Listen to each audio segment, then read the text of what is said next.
Magandang umaga mga kabay.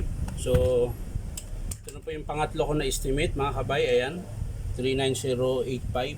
Ayan. So, ito po yung cordless na 10.8 volts. Ayan mga kabay.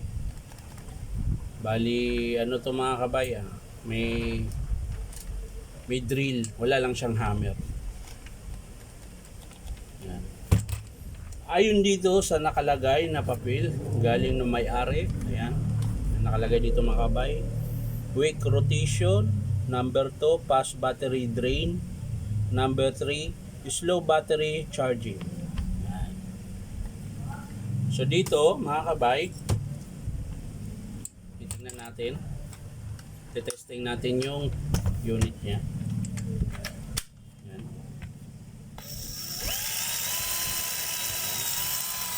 Gumagana siya mga kabay. Drum set niya o transmission is buo mga kabay.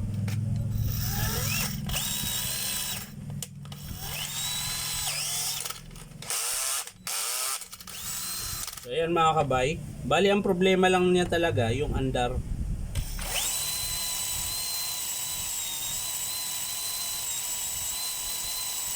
Pansin nyo mga kabay, hindi siya tuloy-tuloy.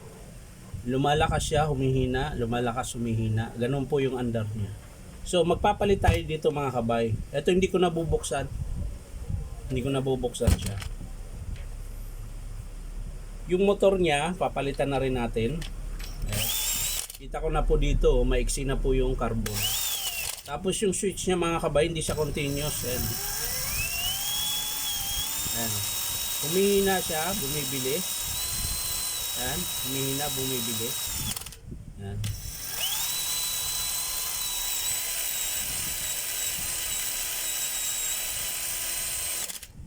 Yan. Pansinin nyo po mga kabay, hindi siya dire-diretso. Bumibili siya, humihina, bumibili, humihina, ganun po siya. So, pagpapalit din tayo ng switch. Kasi delay na po yun. Pag pindot natin, delay yung ano nyo.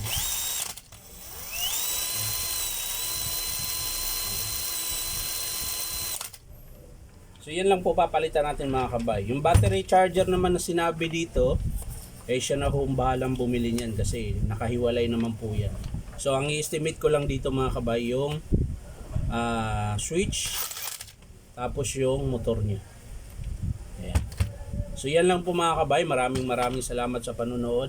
At pa-like and share na rin po. Siyempre pakipollow nyo po ako sa YouTube channel ko na Inom Tabay. So yan lang po mga kabay. Maraming salamat. Bye bye.